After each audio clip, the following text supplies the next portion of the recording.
ज्ञानशलाकया चक्षुरुन्मीलितं येन तस्मै श्रीगुरवे नमः। श्रीचैतन्यमनोभीष्टं स्थापितं येन भूतले स्वयं रूपा कदा मह्यं ददाति सपदान्तिकम्। वन्देऽहं श्रीगुरुश्रीयुतपदकमलं श्रीगुरून् वैष्णवांश श्रीरूपं साग्रजातं सहगण रघुनाथान्वितं तं सजीवं साद्वैतं सावधूतं परिजनसहितं कृष्णचैतन्यदेवं श्रीराधा कृष्णपादान् सहगण ललिता श्रीविशाखान्वितांश्च हे कृष्ण करुणा सिंधु दीन बंधु जगतपति गोपेश कांता राधा कांता नमस्तुते तप्त कांचना गौरंगी राधे वृंदावनेश्वरी ऋषभानुसुते देव प्रणमामि हरि प्रिय वांछा कल्पतरुभ्यश्च कृपा सिन्धुभैव च पतितानां पावनेभ्यो वैष्णवेभ्यो नमो नमः। कृष्ण चैतन्य प्रभो नित्यानंद श्री अद्वैत गदाधर श्रीवासदि गौर भक्तवृंद Hare Krishna Krishna Krishna Hare Hare Hare Ram Ram Ram Hare Hare. Hare Krishna. Welcome to the class. तो आज का हमारा टॉपिक है वैष्णव अपराध और उसका परिणाम और हम उससे कैसे बच सकते हैं।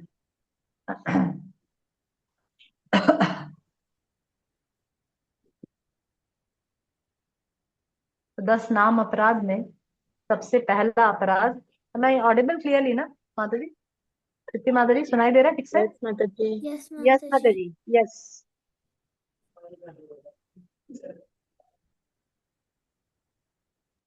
10 नाम अपराध में सबसे पहला जो अपराध है सताम निंदा, to blaspheme the devotees who have dedicated their lives for spreading the holy name of the Lord. ऐसे भक्तों की निंदा करना जिन्होंने, ऐसे वैष्णवों की निंदा करना जिन्होंने अपने जीवन को कृष्ण भावनामृत के प्रचार हेतु समर्पित कर दिया है, तो वह वैष्णव अपराध कहलाता है।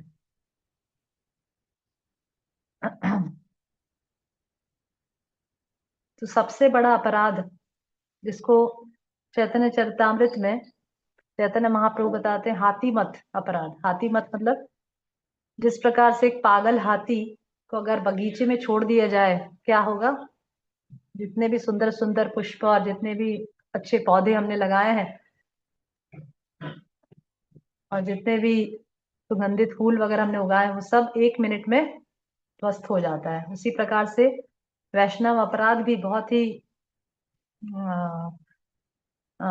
घोर अपराध बताया गया है, क्योंकि भगवत गीता में 10वें अध्याय में भगवान बोलते हैं मच्चित्ता मदगता प्राण बोधयंतस परस्परम।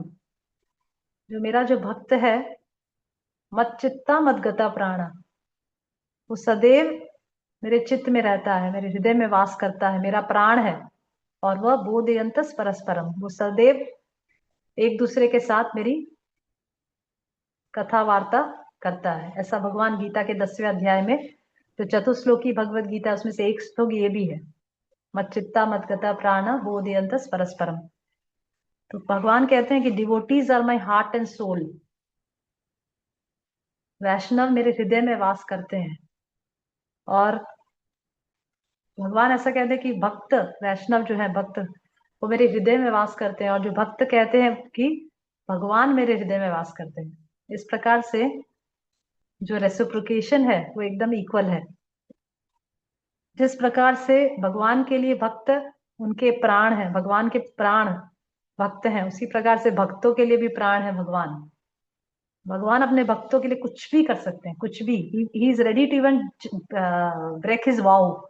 अपने वचन को भी तोड़ सकते, कुछ भी करने के लिए तैयार है। वो दुनिया की भी परवाह नहीं करेंगे। अपने भक्तों को बचाने, अपने भक्तों के प्रति स्नेह उनको दर्शाना होगा तो वो दुनिया का भी नहीं सोचेंगे, दुनिया मेरे बारे में क्या सोचेगी। You just do it. जब उनके भक्त उनको प्रेम दिखाना चाहते हैं तो भगवान अपने भक्त के लिए कुछ भी करने के लिए तैयार, और भक्त भी भगवान के लिए कुछ भी करने के लिए तैयार है।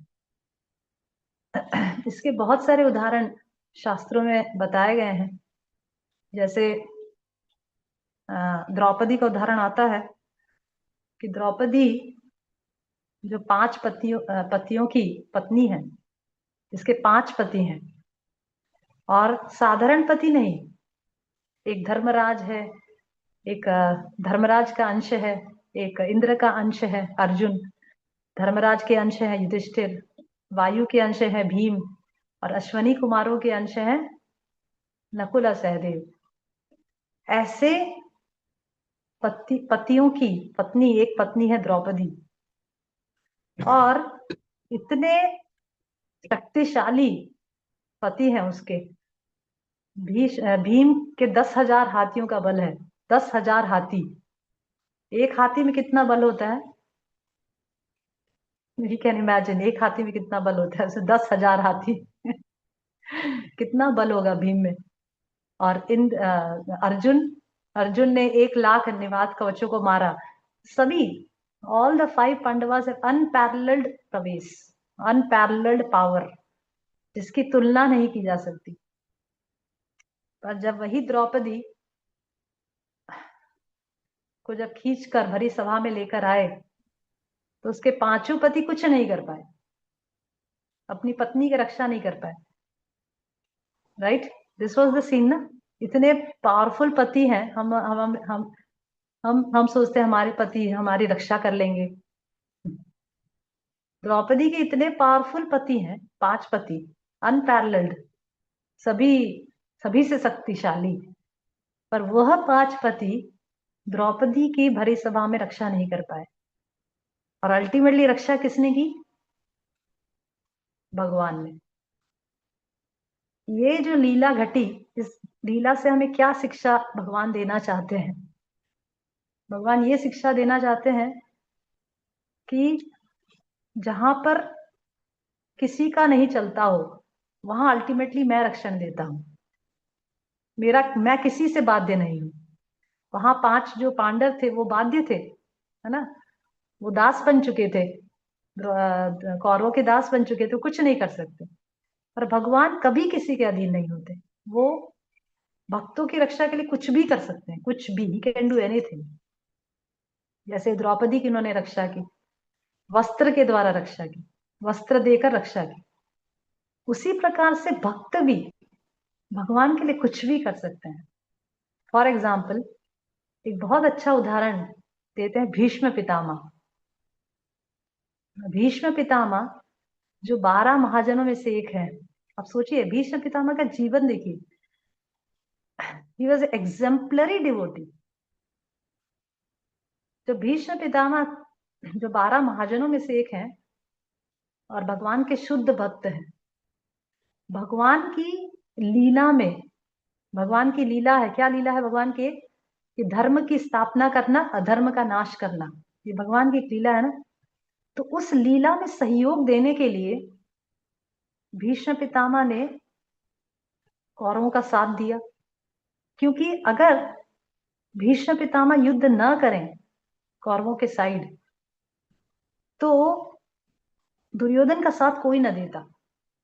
क्योंकि भीष्म पितामह को देखकर ही लोग दुर्योधन का साथ देने के लिए आए थे, क्योंकि भीष्म पितामह वॉज अनकनकरेबल वॉरियर। उनको कोई नहीं जीत सकता, कोई पांडव में इतनी शक्ति नहीं जो भीष्म पितामह को जीत सके। ठीक है, तो भीष्म पितामह ने भगवान की इच्छा, भगवान का जो हेतु है, क्या है? धर्म की स्थापना करना, उस हेतु को पूरा करने के लिए वो अधर्म के साइड आ गए, कौरवों के साइड युद्ध किया।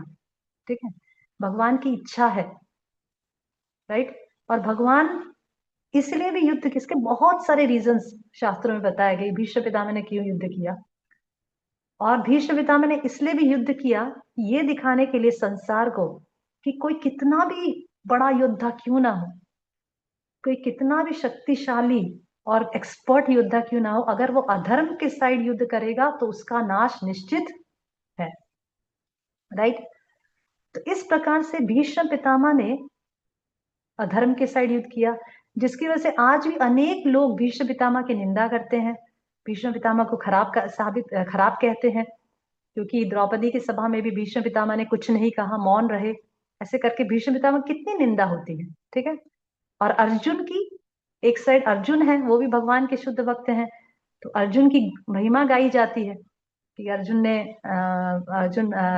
भगवान अर्जुन के सारथी बने, अर्जुन कितने महान भक्त हैं। पर भीष्म पितामह की महिमा कोई नहीं, बहुत कम लोग जानते हैं, ठीक है। जबकि भीष्म पितामह भी भगवान के उतने ही प्रिय भक्त हैं जितना अर्जुन।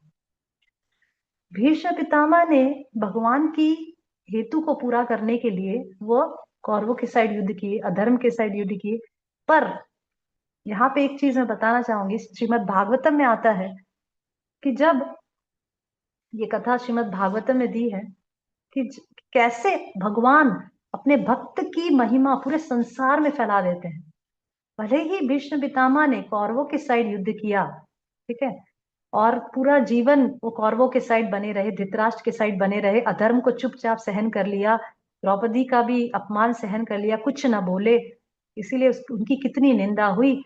पर लास्ट मौके पे जब सब युद्ध खत्म हो गया, भीष्म पितामह बाणशैया पे लेटे थे, तब उनकी महिमा पूरे संसार में दिखाने के लिए, सोचिए, पूरे संसार को बताने के लिए कि भीष्म पितामह कितने एग्जेम्पलरी डिवोटी हैं। जब युधिष्ठिर महाराज युद्ध खत्म हो गया, उसके पश्चात बिविल्डर हो गए, कंफ्यूज हो गए कि मेरे लिए क्या अच्छा है, मैं कैसा पापी इंसान हूँ, मेरी वजह से कितनी स्त्रियां विधवा हुई, कितनी बहनों के भाई मर गए, कितने बेटे मर गए मेरे सिर्फ राज्य लेने की वजह से, तो मैं कैसा, मैं मुझे कुछ करने की इच्छा नहीं, मुझे राज्य पालन करने की इच्छा नहीं है। ओके, तो दिस, वो भगवान को ये सब कहने लगे। तब उनकी दुविधा, भगवान, जब अर्जुन दुविधा में थे तो भगवान उनकी दुविधा गीता सुनाकर दूर किए। पर जब यहाँ पे युधिष्ठिर महाराज युद्ध के पश्चात जब दुविधा में थे, तो wasn't Krishna capable to remove his confusion? He was very much, भगवान कैपेबल है। पर अपने भक्त भीष्म की महिमा को पूरे संसार में बताने के लिए भगवान किसके पास युधिष्ठिर को डायरेक्ट किए? भीष्म पितामह के पास, और कहे कि तुम भीष्म पितामह के पास जाओ, वह तुम्हें धर्म की शिक्षा देंगे। तो वहां युधिष्ठिर महाराज, जो खुद ही धर्मराज हैं, युधिष्ठिर महाराज साधारण व्यक्ति तो है नहीं, धर्मराज है ना खुद, तो ऐसे धर्मराज को शिक्षा देना साधारण है क्या? जब धर्मराज ही दुविधा में पड़ जाए, उनको काउंसलिंग देना साधारण नहीं है ना। साधारण व्यक्ति को काउंसलिंग देना आसान है, पर धर्मराज को काउंसलिंग देना आसान है क्या? वो तो पूरी धर्म की क्या बोलते हैं, इंट्रिकेसीज को पूरा जानते हैं। ऐसे धर्मराज को भगवान कृष्ण ने कहा कि अब तुम भीष्म पितामह के पास जाओ, वह तुम्हें गाइड करेंगे। और फिर भगवान कृष्ण युधिष्ठिर महाराज को भीष्म पितामह के पास लेकर गए, और उनके साथ वो अकेले नहीं गए, उनके साथ बहुत सारे महान लोग, परशुराम, और पूरा श्रीमद् भागवतम में बड़े बड़े स्कॉलर्स भीष्म पितामह के पास गए।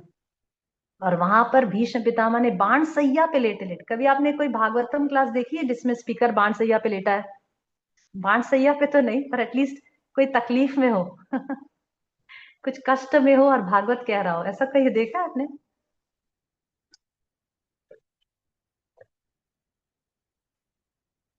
ऐसा कोई क्लास देखा है कभी? पर हरे भीष्म कृष्ण माता पितामह, जी। नहीं माता जी। वॉइस, यस, तो भीष्म पितामह बाण सैया पे लेटे लेटे भागवतम बोले, एक पूरा क्लास लिए युधिष्ठिर महाराज के लिए, और उनको पूरा धर्म की नीति सिखाए, राइट।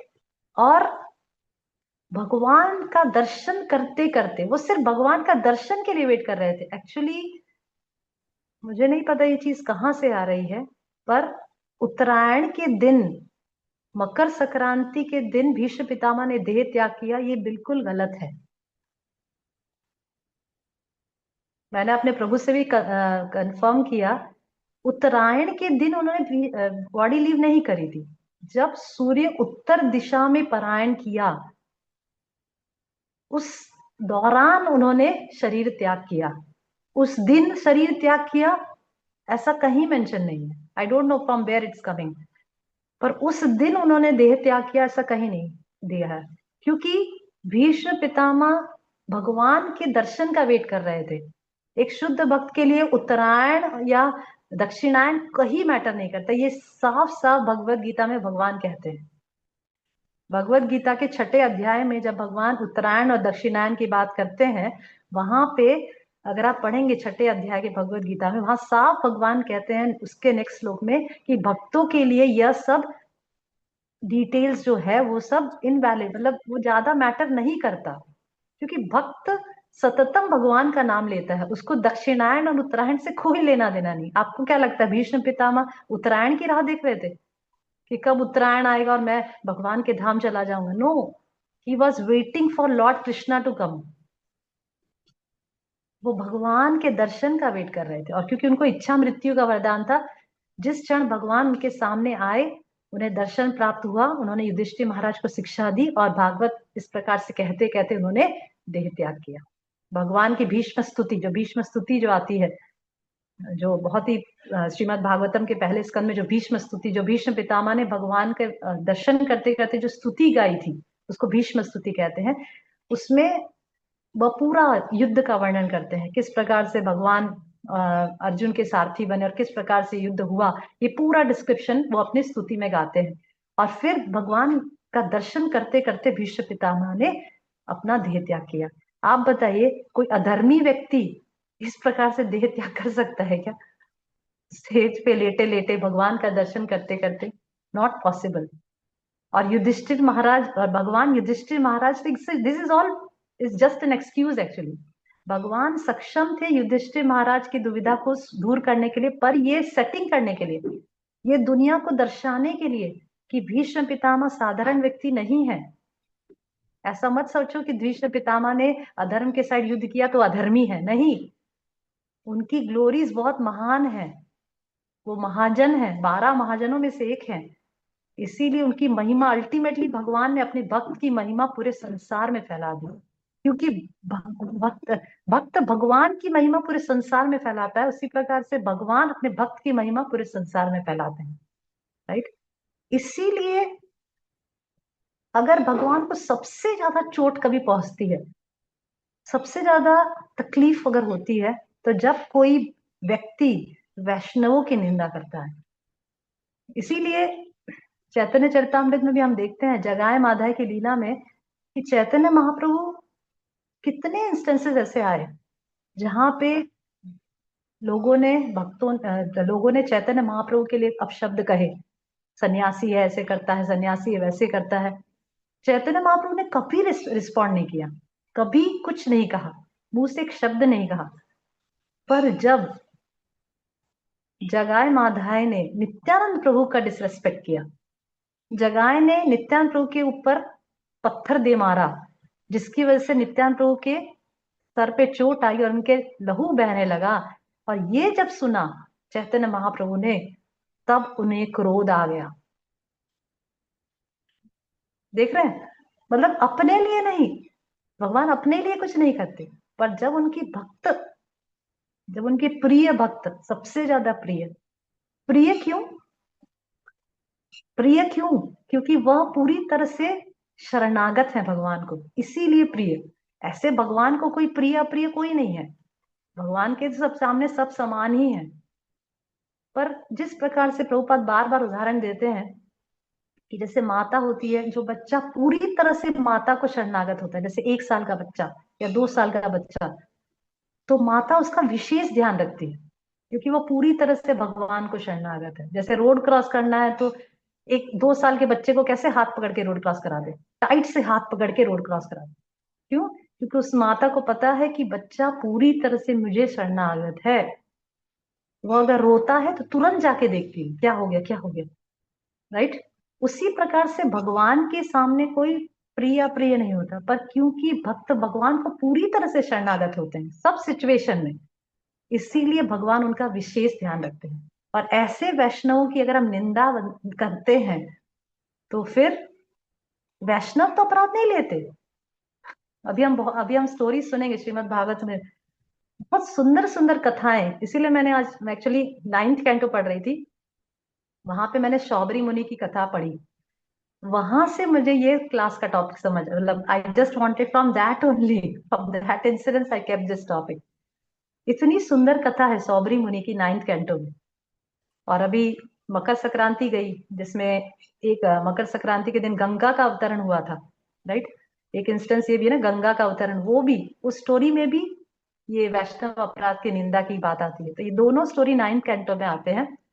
आज उसी कथा के द्वारा हम सीखेंगे कि वैष्णव अपराध से क्या होता है, राइट। ओके।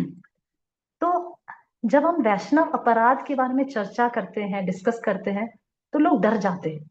लोग सोचते हैं बाप रे, अभी तो हम वैष्णव के साथ डील ही नहीं करेंगे, ना तो सेवा करेंगे, ना बातचीत करेंगे, ना उनके साथ रहेंगे, ना उनसे कुछ नहीं करना, हमें कुछ दूर से ही प्रणाम, दूर से ही बस हरे कृष्णा प्रभु जी, हम उनके साथ कोई संग नहीं करेंगे। इसका मतलब ये नहीं है, जब हम वैष्णव अपराध की डिस्कशन करते हैं, इसका मतलब ये नहीं कि हम वैष्णवों का संग ही वो छोड़ दे। उससे तो प्रॉब्लम हमें, उससे तो क्या बोलते हैं, डिसएडवांटेज किसका है, हमारा ही है, राइट। फॉर एग्जाम्पल, जैसे फायर, माताएं एवरी डे कुकिंग करती है, फायर पे करती है, राइट। पर जब माताएं रोटी सेकती है, हम सब रोटी सेकते हैं, फायर पे रोटी सेकते हैं, तो हम कितने सावधानी होके फायर पे रोटी सेकते हैं। हम जब तवा से रोटी सेकते हैं, तो तो कई बार बच्चे पूछते हैं, मम्मा आप कैसे करते हो, आपका हाथ नहीं जलता? पर हमारा हाथ नहीं जलता, because we have practised, practised a lot, right. तो एज सच फायर देखा जाए तो बहुत भयानक चीज है ना। It can burn our house, it can create disasters. पर क्या हम फायर को यूज करना बंद कर देते हैं? क्या हम फायर में खाना बनाना बंद कर देते हैं? नहीं। Fire, even though fire can create disaster, अगर हम थोड़ा भी कॉशियसली उसको डील नहीं करेंगे फायर को, तो वो हमारा हाथ जला सकता है, हमारे कपड़े जला सकता है, हमारे बर्न कर सकता है, और और मर भी सकते हैं बिकॉज ऑफ एक्सट्रीम, क्या बोलते हैं, burn, we can die also. पर उसके बावजूद भी एवरी डे हम फायर का उपयोग करके प्रसाद को बनाते हैं, भोगा बनाते हैं, राइट। तो इसका मतलब ये है कि फायर को यूज तो करना है, पर कॉशियसली करना है, ध्यान पूर्वक करना है, केयरफुली करना है, राइट। उसी प्रकार से हमें पता है कि वैष्णव भगवान के अति प्रिय हैं, तो हमें उनके साथ डील तो करना है, पर केयरफुली डील करना है, कॉशियसली डील करना है, राइट, ताकि हमें उनका बेनिफिट प्राप्त हो। जैसे फायर के साथ डील करते हैं, हमें बेनिफिट होता है ना, हमें, हम भोगा बनाते हैं, भगवान को ऑफर करते हैं, हमारा शरीर का पोषण होता है, राइट। उसी प्रकार से वैष्णव के लिए भी हमें ऐसे डील करना है कि हमारा आध्यात्मिक कल्याण हो, हमारा आध्यात्मिक लाभ हो, राइट। ओके।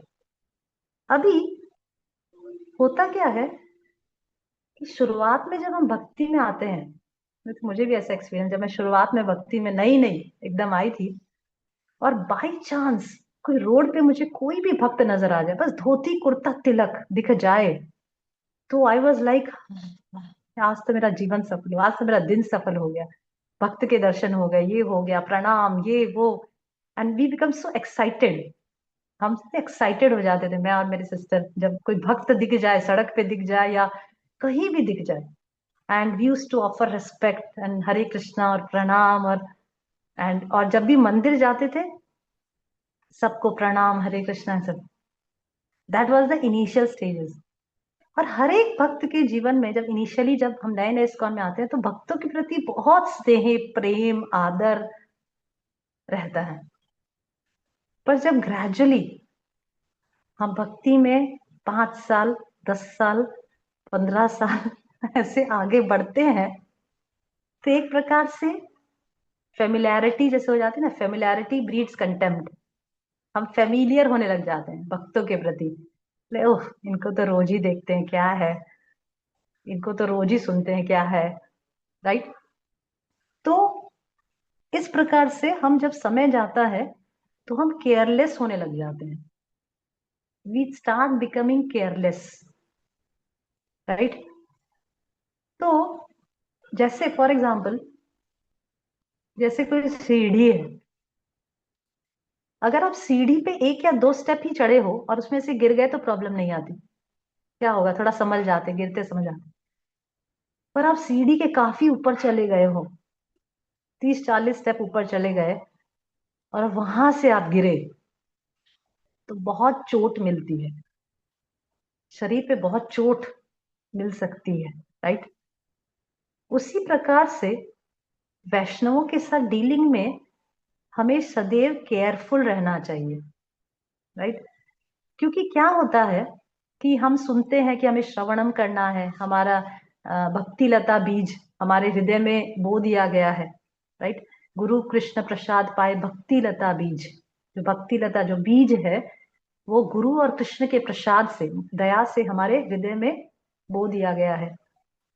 अभी बीज तो बो दिया गया, जमीन भी बंजर से फर्टाइल हमने कर दी, हमें सब क्वालिटीज अच्छे अच्छे कल्टीवेट करने लगे, खूब पानी डालने लगे, श्रवणम कीर्तनम इंटेंस करने लगे, पौधा भी बड़ा होने लगा। पर जैसे एक फार्मर होता है, वो पौधा उगाता है, पौधा खूब सींचता है, उगाता है, बड़ा भी पौधा बड़ा भी होने लगता है। पर अगर वही बड़ा पौधा के ऊपर कोई जानवर आ जाए या बड़ा सा कोई हाथी आ जाए या कोई भी बड़ा जानवर आ जाए, तो 1 सेकंड में वो पौधा ट्रैम्पल हो जाता है, खत्म हो जाता है, और उसको चकनाचूर कर देते हैं, राइट, खत्म कर देता है पौधा को। उसी प्रकार से हम श्रवणम कीर्तनम करते हैं, बीज में पानी डाल रहे हैं, अच्छे क्वालिटीज कल्टीवेट करने, पर साथ साथ हम वैष्णवों की निंदा में लगे रहते हैं। वैष्णव को अपराध किस प्रकार से करते हैं वो भी हम डिस्कस करेंगे, कैसे वैष्णव अपराध करते हैं हम लोग, राइट, क्या क्या तरीकों से वैष्णव अपराध करते हैं, उसमें लगे रहते हैं। तो पौधा उगता है, पौधा खत्म हो जाता है, पौधा उगता है, पौधा खत्म हो जाता है। इस प्रकार से हमारी साइकिल चलती रहती है और हमारी प्रोग्रेस ट्रैम्पल रुक जाती है, we stop our progress. Okay. जैसे बहुत ही वैष्णव आचार्य ने बहुत सुंदर सुंदर भजन गाए हैं वैष्णव के, वो है वैष्णव ठाकुर दयार सागर, ये दासे करुणा करे। नरोत्तम दास ठाकुर कहते हैं, गंगारा परास होए पाश्चात्य पावन, दर्शन पवित्र करो वही तुम्हारा गुण। नरोत्तम दास ठाकुर कहते हैं कि गंगारा परास होए पाश्चात्य पावन, गंगा में तो स्नान के बाद पवित्र होते हैं ना, गंगा में तो स्नान करने के बाद पवित्र होते, पर दर्शने पवित्र करो यही तुम्हारा गुण। आपको तो सिर्फ दर्शन करने मात्र से हम पवित्र हो जाते हैं। सोचिए, वैष्णव का ऐसा गुण है कि सिर्फ दर्शन करने मात्र से हम पवित्र हो जाते हैं। गंगा में तो स्नान करने के बाद हम तो सिर्फ दर्शन करने मात्र से पवित्र हो जाते हैं, राइट। ओके, तो वैष्णव की बहुत सारी महिमा शास्त्र में बताई है, जिसके ऊपर अभी हम ज्यादा नहीं जाएंगे, हम सीधा वैष्णव अपराध के ऊपर जाएंगे। तो अभी हम लोग कुछ एग्जाम्पल्स शास्त्रों में से देखेंगे, जहां जहां वैष्णव अपराध होने की वजह से क्या क्या कॉन्सिक्वेंसेस आया है। उसके बाद हम लोग डिस्कस करेंगे कि वैष्णव अपराध किस किस तरीके से हम करते हैं और किस प्रकार से हमें वैष्णव अपराध से बचना चाहिए। ठीक है, कुछ थोड़े बहुत टिप्स। तो 9वें स्कंद में बहुत सुंदर, 9वां स्कंद पूरे कथाओं से भरा है। 9वें स्कंद में सौबरी मुनि की कथा आती है।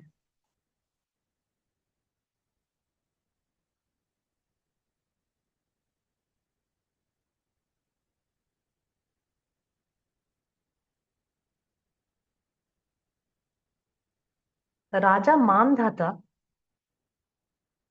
जो मथुरा के राजा थे, उनके 50 कन्याएं थी, 50 daughters, he has got 50 daughters. ठीक है। तो सौबरी मुनि, जो एक मुनि थे, तपस्वी थे, आध्यात्मिक लाभ प्राप्त करने के लिए उन्होंने पानी के नीचे, यमुना के पानी के नीचे रहकर तपस्या प्रारंभ की। पानी के अंदर तपस्या, सोचिए, पानी के अंदर। हम तो पृथ्वी पे ऊपर रहते हैं और इतनी सारी चीजें रोज देखते हैं, कितनी सारी चीजें जो नॉन कृष्णा कॉन्शियस है, जो हमारी भक्ति से संबंधित नहीं है, ऐसी बहुत सारी इंद्रिय भोग की चीजें हम रोज अपने आंखों से देखते हैं। इन सब से बचने के लिए सौबरी मुनि ने यमुना के पानी के अंदर तपस्या करना प्रारंभ किया। उन्होंने सोचा ये बेस्ट प्लेस है, क्योंकि पृथ्वी के ऊपर तो 50 चीजें दिखाई देती है, डिस्ट्रैक्शन आसानी से हो सकता है। तो उन्होंने पानी के नीचे तपस्या करना प्रारंभ किया। जब सौबरी मुनि ने, ये कथा 9वें स्कंद से मैं बता रही हूँ, जब सौबरी मुनि ने पानी के अंदर तपस्या प्रारंभ की, तो पानी के अंदर कौन रहते हैं? फिशेस। फिशेस रहते हैं, मछलियां रहती है। तो गरुड़ वहां अक्सर मछली खाने आया करते थे, क्योंकि गरुड़ ही एकमात्र ऐसे भक्त हैं भगवान के जो नॉनवेज खाते हैं।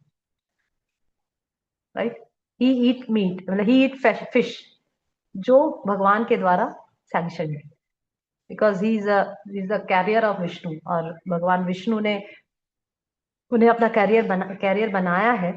और हिज फूड इज फिश, उसका फूड ही फिश है, गरुड़ का, पक्षी का फूड ही फिश है। ठीक है, तो फिश खाते हैं। तो गरुड़ वहां पे आया करते थे फिश खाने। तो सौबरी मुनि ने गरुड़ का अपराध किया और उन्हें फिश खाने से प्रतिबंध लगाया, और अपनी शक्ति से जो भी फिशेस वो मतलब खाने के लिए रेडी आते थे, उसको अपने शेल्टर में ले लेते थे। मतलब he didn't allow Garuda to eat the fish.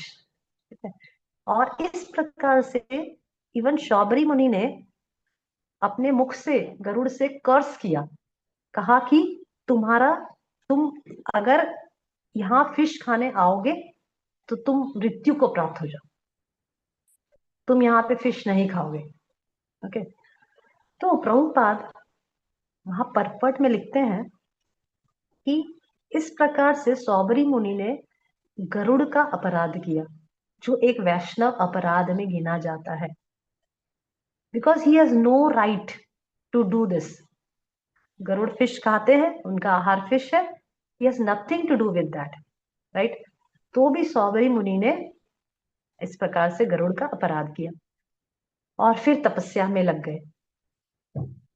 जब कोई व्यक्ति, यहाँ पे प्रभुपाद लिखते हैं परपट्स में, बहुत मतलब सब कुछ एक्चुअली परपट में लिखा है Prabhupada, we are just repeating. Prabhupada क्या बताते हैं? बताते हैं कि जब कोई भक्त वैष्णवों का अपराध करता है, तो उसका आध्यात्मिक मेडिटेशन जो करता है उसमें ऑब्स्ट्रक्शन आ जाता है, और वह भौतिक क्या बोलते हैं, भौतिक ऐश्वर्यों के प्रति आकर्षण उसका बढ़ जाता है। हमारा तो ऑलरेडी बढ़ा वही है, और हम तो पहले से ही आध्यात्मिक चिंतन में ज्यादा तीव्र नहीं है। फिर भी जो लोग ये चीज, जो उन्नत वैष्णव है, वो देख पाएंगे अपने जीवन में। हमारा तो, हम तो गड्ढे में गिरा हुआ है, गड्ढे में और क्या गिरेगा, ज्यादा कितना गिरेगा अंदर ही गिरे हुए ऑलरेडी।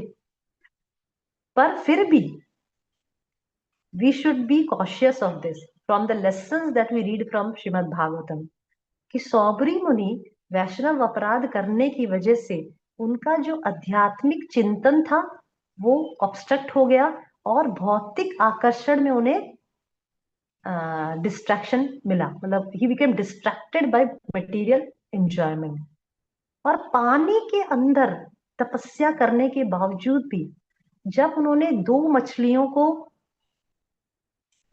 दो क्या बोलते हैं, मेल और फीमेल मछलियों को संग करते हुए देखा, तो उनके अंदर क्या बोलते हैं, अपोजिट सेक्स को एंजॉय करने का आकर्षण उत्पन्न हुआ। कैन यू इमेजिन, पानी के अंदर रहकर मछलियों को देखकर किस प्रकार का कोई आकर्षण डेवलप हो सकता है। परंतु महाप्रभुपाद लिखते हैं कि वैष्णव अपराध इतना घोर अपराध है कि अगर कोई व्यक्ति करता है तो किसी भी जगह क्यों ना हो, उसका पतन निश्चित है। वो पानी के अंदर हो, वो स्वर्ग में हो, वो भूगोल में कहीं पर भी हो, उसका पतन निश्चित है। इसीलिए सौबरी मुनि even though he was doing meditation under water, जब उन्होंने दो मछलियों को संग करते हुए देखा, उनके अंदर आकर्षण उत्पन्न हुआ और इमीडिएटली उन्होंने ध्यान छोड़कर वह विवाह का क्या बोलते हैं, इच्छा, विवाह की इच्छा अंदर से उत्पन्न हुई। पर अब उनसे विवाह करेगा कौन? वो तो दिखते भी ऐसे हैं, मुनि लोग कैसे दिखते हैं, तपस्वी और एकदम जटाएं बड़ी बड़ी और कैसे खराब दिखते हैं ना। सो ही सो ही क्योंकि उन्होंने उनके अंदर विवाह का जो क्या बोलते इच्छा जो है उत्पन्न हुई है, so he transform himself into a young person. और तुरंत किसके पास गए? राजा मानधाता के पास, क्योंकि वो अपने आप को किसी से कम नहीं समझते ना, ही इज अ मुनि, वो अपने आप को बहुत बड़ा तपस्वी समझते हैं। और तुरंत राजा मानधाता के पास जाकर कहे कि मैं तुम्हारी 50 क्या बेटियों से विवाह करना चाहता हूँ। And then he got married to 50 daughters of Raja Mandhata. Can आपको यू तो इमेजिन? जो व्यक्ति पानी के अंदर रहकर तपस्या कर रहा हो, पूरे भौतिक इच्छाओं से, भोग विलासों से बिल्कुल अलग हो, वह व्यक्ति पानी से बाहर आकर 50 स्त्रियों से विवाह करता है। धर्म के अनुसार, वैसा नहीं बोली क्या धर्म के अनुसार विवाह करता है, धर्म के अनुसार ही विवाह करता है। हर एक पत्नी से 100 पुत्र उत्पन्न करता है, 100 पुत्र, हर एक पत्नी से 100 पुत्र। 100 पुत्र मतलब 100 चिल्ड्रन लिखा है, मे बी डॉटर और सन्स, ठीक है। इस प्रकार से अकेला व्यक्ति 50 पुत्रियों से विवाह करने के पास 50 इंटू 100 कितना होगा? 5000, 5000। 5,000। आज 5000 बच्चों के पिता बन जाते हैं। हाउ? बिकॉज ऑफ वैष्णव अपराध। एक तपस्वी व्यक्ति विवाह के बाद 5000 संतानों के पिता बन जाते हैं। This is the effect of Vaishnava अपराध, that we get distracted from our spiritual meditation and get attracted to material enjoyment. Okay, so this is one example of वैष्णव अपराध। सेकंड, 9th कैंटो में ही कथा आती है गंगा की। बहुत सुंदर कथा है गंगा की, पढ़ने लायक एकदम। राजा हरिश्चंद्र, सब लोग जानते राजा हरिश्चंद्र। राजा हरिश्चंद्र के बेटे रोहित, उन्हीं के लाइन में, उन्हीं के लीनियज में एक राजा आते हैं बाहुक, राजा बाहुक। राजा बाहुक की मृत्यु के पश्चात उनकी प्रेग्नेंट वाइफ होती है, प्रेग्नेंट वाइफ। तो उनकी जो वाइफ जो प्रेग्नेंट होती है, उनके बाहुक के बहुत सारी पत्नियां होती है। तो ईर्ष्यावश उनकी जो दूसरी पत्नियां होती है, वह जो प्रेग्नेंट वाइफ होती है उसको जहर पिला देती, जहर, किसका बच्चा मर जाए। ईर्ष्या, ईर्ष्या हमें कोई भी लिमिट पे ले जा सकती है। We can do anything because of ईर्ष्या। ईर्ष्या द्वेष ऐसा है कि हम कुछ भी कर सकते हैं, हम जान से भी मार डालते। इसीलिए तो आप सुन रहे हैं आजकल के युग में कितने न्यूज आती है, एक बॉयफ्रेंड ने गर्लफ्रेंड को जान से मार डाला, पत्नी ने पति को जान से मार डाला, एक्स्ट्रा मैरिटल अफेयर्स था, पत्नी ने पति को जान से मार डाला। ऐसे this is what is going on. ऐसे कोई ये चीज नहीं, ऐसा नहीं है कि ये बहुत कोई नई चीज है, अरे ये तो हमने कभी सुना नहीं। आप न्यूज़पेपर में देख लीजिए, बॉयफ्रेंड गर्लफ्रेंड सुसाइड, ये वो, जान से मार डालना, ये करना वो करना, टुकड़े टुकड़े कर देना, क्या क्या न्यूज में आता रहता है। ओके, उसी प्रकार से बाहुक की जो प्रेग्नेंट पत्नी थी, उसको उसकी को वाइफ ने जहर खिला दिया। जहर पाने के पश्चात भी उसके बच्चे को कुछ नहीं हुआ, और बच्चा उत्पन्न हुआ और उसका नाम हुआ सगर, राजा सगर। आपने सुना होगा राजा सगर। राजा सगर। राजा सगर जो बाहुक का बेटा था, उसने अश्वमेध यज्ञ प्रारंभ किया। मतलब जब ही बिकेम अ किंग, उन्होंने अश्वमेध यज्ञ प्रारंभ किया। और जब वो अश्वमेध यज्ञ प्रारंभ करने ही जा रहा था कि इंद्र ने उसके घोड़े को चुरा लिया। क्योंकि अश्वमेध यज्ञ में घोड़ा बहुत इंपॉर्टेंट रोल प्ले करता है। घोड़ा, अश्व चाहिए ना, अश्व। तो इंद्र ने अश्वमेध यज्ञ को रोकने के लिए उसका घोड़ा चुरा लिया। तो सगर के 60,000 पुत्र थे, 60,000, 60,000 पुत्र। तो उस सगर ने अपने 60,000 पुत्रों को घोड़े की तलाश के लिए भेजा। तो जब 60,000 पुत्र घोड़े की तलाश करते करते पूरे पृथ्वी में घूमे, तो उन्हें कहीं भी घोड़ा नहीं मिला। तो उन्होंने सोचा कि पृथ्वी पे तो घोड़ा नहीं है, तो अभी पृथ्वी के अंदर जाते हैं, पृथ्वी के अंदर। तो उन्होंने पृथ्वी को डिग करना प्रारंभ किया। पृथ्वी को खोदते खोदते वह एक जगह गंगा सागर, आज भी शायद जगह है गंगा सागर, जहाँ पे मकर संक्रांति के दिन बहुत बड़ा मेला लगता है, गंगा सागर। तो वहां पे गंगा सागर पहुंचे, और वहां पे कपिल देव का आश्रम था, जहाँ पे भगवान कपिल ध्यान कर रहे थे। तो वो घोड़ा, पता नहीं इंद्र ने किसी कारण घोड़ा को वहां छोड़ दिया, कपिल के आश्रम के पास छोड़ दिया। और ये जो राजा सगर के जो 60,000 पुत्र थे, उन्होंने कपिल को देखा, भगवान कपिल को देखा जो ध्यान में बैठे थे। तो बिना किसी सोचे समझे उन्होंने सोचा कि ये जो कपिल, ये जो मुनि है, इसने ही घोड़ा चुराया है, क्योंकि ये घोड़ा उनके पास खड़ा है। तो वो जो 60,000 पुत्र थे, उन्होंने जोर जोर से चिल्लाया, मार डालो, मार डालो, किल हिम, किल हिम। ठीक है। तो जैसे ही जो 60,000 पुत्रों ने, सगर के 60,000 पुत्रों ने से चिल्लाया, किल हिम, किल हिम, तो कपिल की आंख खुली। और भगवान कपिल की आंख खुली, और उन्होंने ऐसे देखा कि क्या हो रहा है, एग्जैक्टली क्या हो रहा है, उनको पता नहीं क्या हो रहा है। तो जब उन्होंने देखा, उस सिर्फ उन्होंने देखा, सिर्फ देखने मात्र से सगर के 60,000 पुत्र, दे बर्न टू एशेस, उनका राख बन गए, पूरा राख से परिवर्तित हो गए। जबकि भगवान कपिल ने कुछ भी नहीं किया, वो तो सिर्फ देखे कि क्या हो रहा है, and they were burn to ashes वहां पर। और फिर उसके पश्चात 60,000 पुत्रों को उद्धार करने के लिए फिर भगीरथ जी, गंगा का अवतरण हुआ, और वो सब स्टोरी आती है, जिसपे गंगा को पूरा बहाते बहाते गंगा सागर में लेकर गए, और जहाँ सगर के जो 60,000 पुत्र, उनका वापस से उनको जीवित किया गया। ठीक है, इस प्रकार से स्टोरी आती है। तो पर हमारा पॉइंट यहाँ वैष्णव अपराध का है। तो वहां पे प्रभुपाद लिखते हैं कि जब उन्होंने, भगवान कपिल जो तपस्या में लीन थे, तपस्या कर रहे थे, ध्यान कर रहे थे, और जो उनसे पूछे बिना, उनसे जानने बिना, पूछे बिना यह सोच लिया कि घोड़ा इन्होंने चुराया है, और उनको, और क्रोधवश बोला कि इसको मार डालो, मार डालो। तो वैष्णव ने अपराध नहीं लिया। मतलब ही डिसेंडेड एज अ सन ना, he was a son of Devahuti, Kapila Muni was a son of Devahuti. तो उन्होंने अपराध नहीं लिया, पर अपराध ना लेते हुए भी डिस्ट्रक्शन किसका हुआ? सगर के 60,000 पुत्रों का।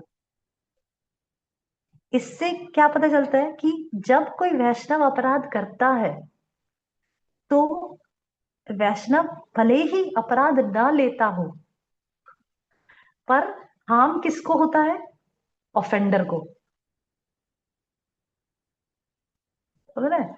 मतलब वैष्णव अपराध नहीं ले रहा है, तो भी हार्म किसको हो रहा है? जो वैष्णव अपराध करता है। राइट? गेटिंग द लेसन ना? I hope you are getting. Story से समझ आ रहा है ना कि सगर के 60,000 पुत्रों ने अपराध किया, सगर के 60,000 पुत्रों का नाश हो गया, भगवान कपिल कुछ भी नहीं। इवन तो he didn't take the offence, उन्होंने तो ऑफेंस लिया ही नहीं, तो भी उनका नाश हो गया। तो सेकंड लेसन क्या है? सेकंड लेसन इज कि जब कोई वैष्णव अपराध करता है, तो भले ही सामने वाला अपराध ना लेता हो, पर हार्म किसको पहुंचता है? जो वैष्णव अपराध करता है। Right. Same story comes in I think ninth canto only. Ambarish Maharaj और Durvasa, very very famous story. Ambarish Maharaj जो अपने सभी अंगों से भगवान की सेवा करने के लिए प्रसिद्ध है, हर एक अंग से वो भगवान को सेवा करते थे। अम्बरीश महाराज भगवान के शुद्ध भक्त। उन्होंने निर्जला उपवास रखा था एकादशी का। उनके घर मेहमान आए, दुर्वासा मुनि मेहमान के रूप में आए। आप सोचिए, आपके घर कोई मेहमान रूप में आए और वो मेहमान आपको ही मारने दौड़े, तो कैसा लगेगा आपको? Right.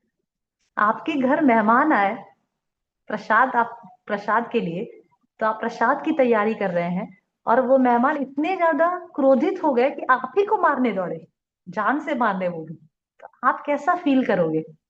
How will you feel about that guest? किस प्रकार के गेस्ट है ये?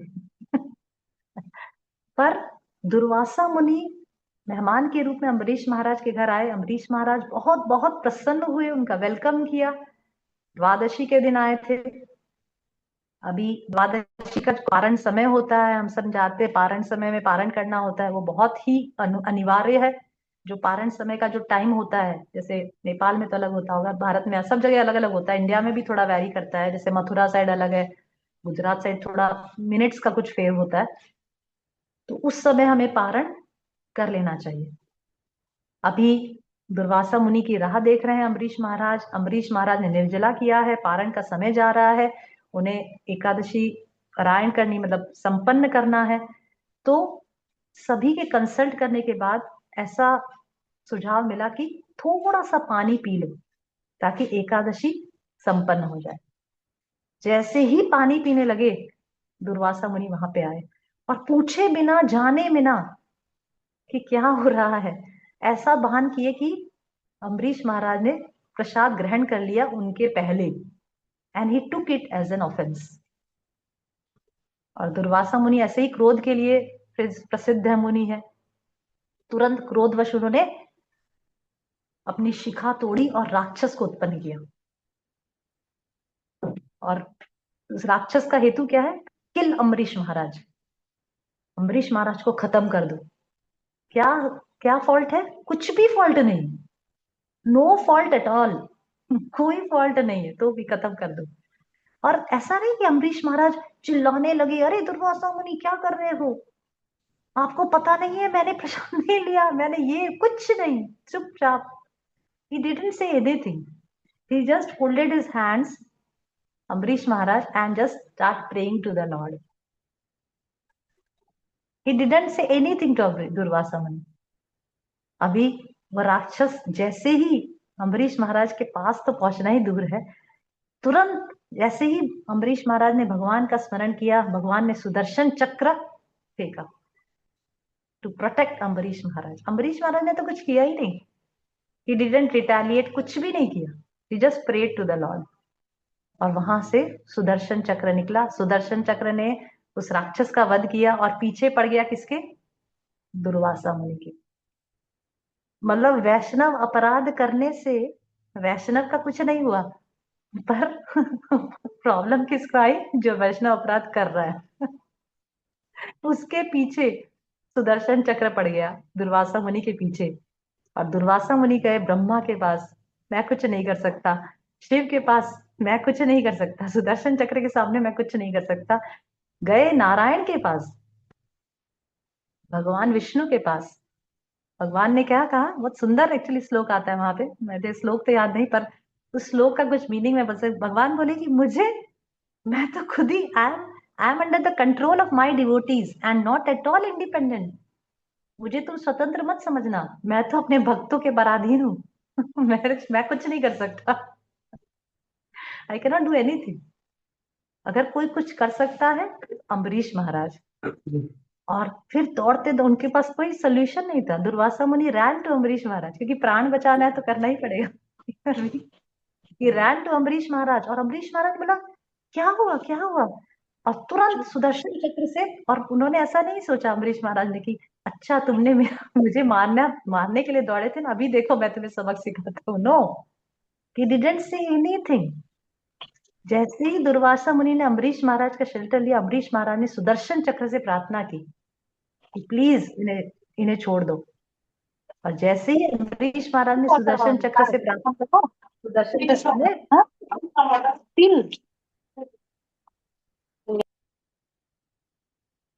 जैसे ही अम्बरीश महाराज ने सुदर्शन चक्र से प्रार्थना की, Sudarshan Chakra went away. And then Durvasa fell at Ambarish Maharaj.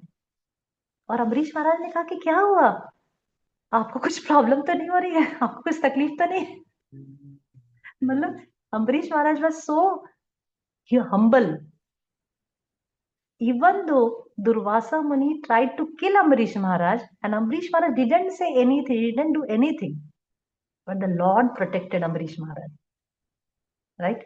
Okay. So वैष्णव अपराध किया किसने? दुर्वासा ने। वैष्णव ने अपराध लिया ही नहीं, तो भी अपराध का फल दुर्वासा को प्राप्त होता है। This is what we learned from the story, right? Okay. Okay. So this is one story. Another story, there are so many stories. The whole class can go in stories, but I will not go in. I will take only one or two stories now.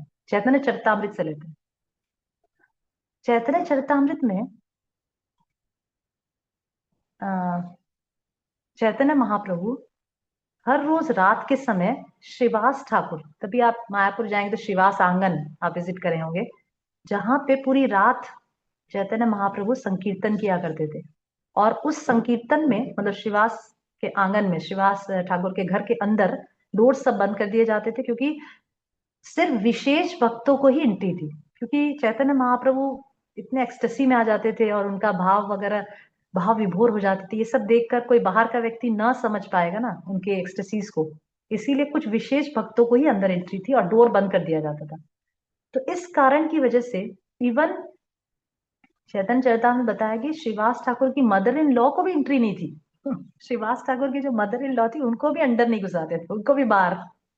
किसी भी मतलब जो कम भक्त हैं, जो निम्न उनको entry नहीं थी, सिर्फ विशेष only selected people are allowed inside.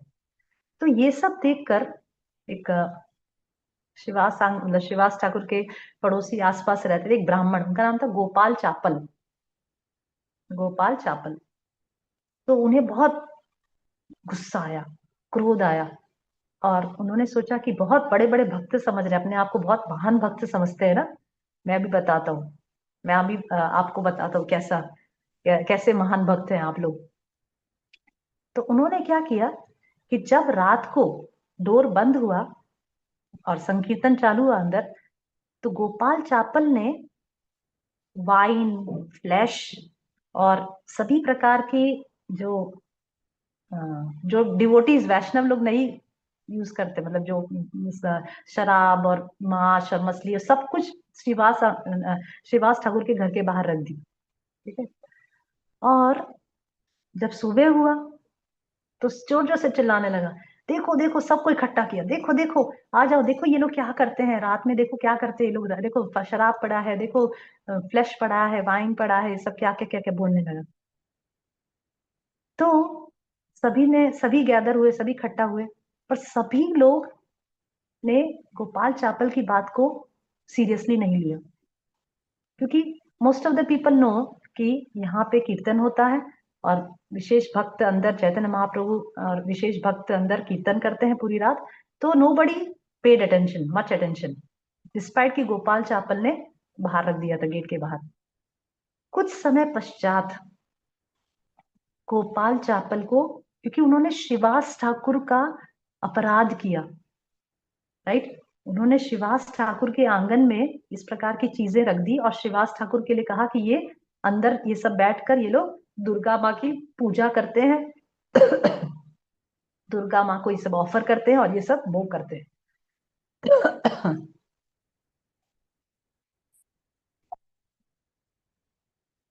तो कुछ समय पश्चात गोपाल चापल को लेप्रेसी हो गई, पूरा कोढ़ हो गया शरीर में। तब गोपाल चापल ने भगवान चैतन्य महाप्रभु से बहुत प्रार्थना की, मुझे माफ कर दो, मुझे माफ कर दो। पर चैतन्य महाप्रभु उनके प्रति बहुत ही क्रोधित थे। वो इतने दयालु अवतार हैं भगवान के, तो भी उन्होंने गोपाल चापल को माफ नहीं किया। उसके पश्चात जब श्रीवास ने इंटरवीन किया और कहा कि, और सब भक्तों ने दया दिखाई, तब लास्ट में चैतन्य महाप्रभु ने गोपाल चापल को क्षमा कर दिया। राइट। तो इस प्रकार से जब वैष्णवों के प्रति हम अपराध करते हैं तो बहुत ही भीषण परिणाम हमारे जीवन में दिखाई देते हैं। इवन दो वह वैष्णव हमारे प्रति कोई भी द्वेष भावना ना रखता हो, पर भगवान हमें माफ नहीं करते, जिसकी वजह से हमें परिणाम भुगतना पड़ता है। राइट। ऐसे बहुत सारे अनेकों उदाहरण हैं। मैं क्या 5:45, okay okay, I will not go now deep. Okay, so अभी किस प्रकार से हम अपराध करते हैं, उसके कुछ कैसे तरीके क्या हैं। सबसे पहले तो हम बिना किसी कारण, बिना कुछ जाने, एक्सटर्नली किसी वैष्णव को देखकर उसको क्रिटिसाइज करते हैं। मे बी उसके कास्ट की वजह से, उसके फाइनेंशियल बैकग्राउंड की वजह से, उसके एजुकेशन की वजह से, या उसका एक्सटर्नल कुछ बिहेवियर की वजह से। राइट। जैसे कई बार कोई वैष्णव है, भक्ति कर रहा है, पर कुछ बैकग्राउंड उसका ऐसा है, जैसे कोई बिहारी है, कोई राजस्थान का है, कोई गुजराती है, या कोई कहीं कहाँ कहीं का साउथ इंडियन है, तो वो चावल और सांभर काफी लेता है प्लेट में, या समथिंग समथिंग और दैट। ठीक है, तो उसकी वजह से हम उसको क्रिटिसाइज करते हैं।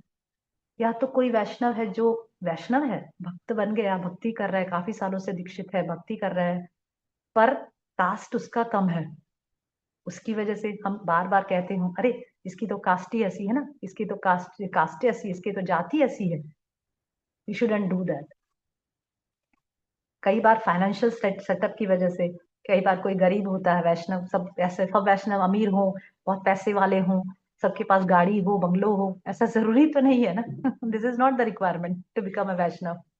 बहुत सुंदर हो, सभी वैष्णव सुंदर दिखते हो, सभी वैष्णव पैसे वाले हों, सभी वैष्णव बहुत एजुकेटेड हों, बहुत क्या बोलते हैं, बहुत जो सभी प्रसिद्ध हों, बहुत पंडित हों, ये सब कोई रिक्वायरमेंट नहीं है वैष्णव बनने के लिए। Anybody can become a Vaishnava. Right. So this shouldn't be our ground to criticise a Vaishnava. ये हमारा ग्राउंड कभी भी नहीं होना चाहिए किसी भी वैष्णव को क्रिटिसाइज करने का। उसके फाइनेंशियल बैकग्राउंड, उसकी ब्यूटी, उसका स्टेटस, वेल्थ, प्रेस्टीज, फेम, कुछ भी इस प्रकार का कोई एक्सटर्नल बिहेवियर से हमें वैष्णव को क्रिटिसाइज नहीं करना चाहिए।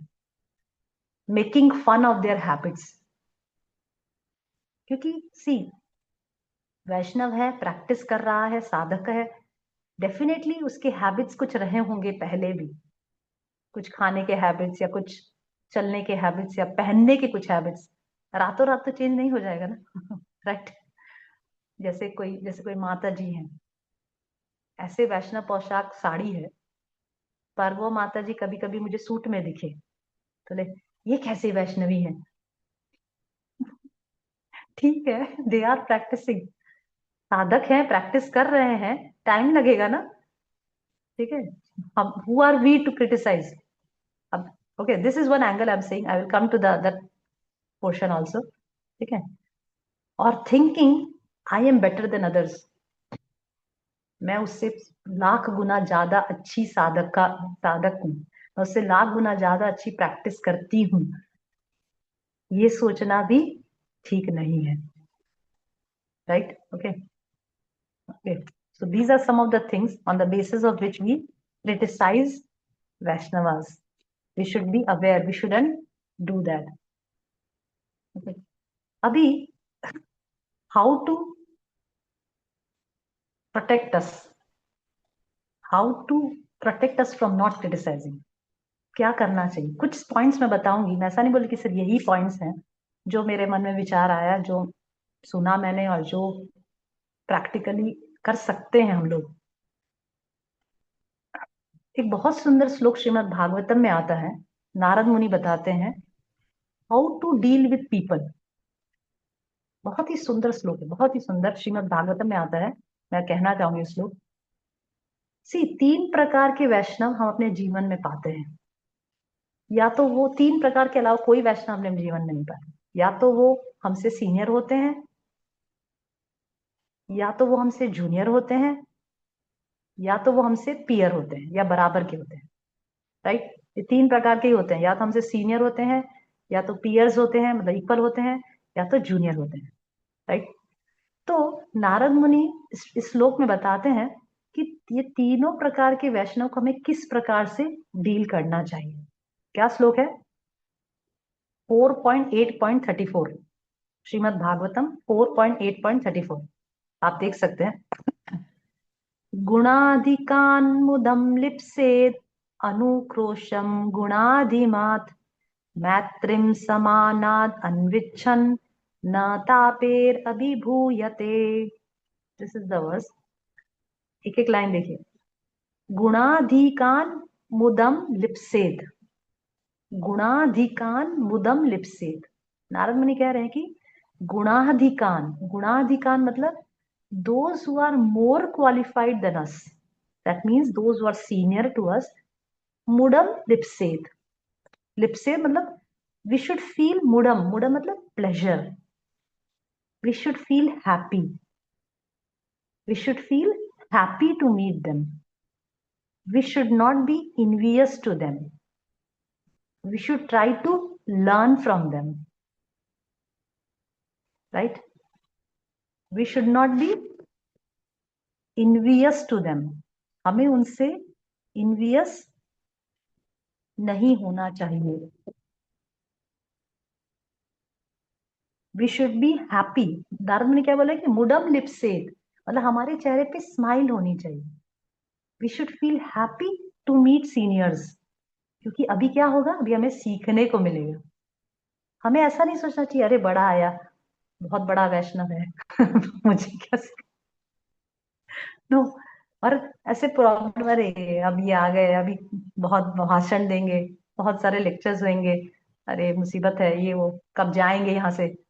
No, we should feel happy. मुडम लिप्सेद, लिप्सेद मीन्स फील, मुडम मतलब happy, right? And we should not be envious and we should try to learn from them. Okay, next।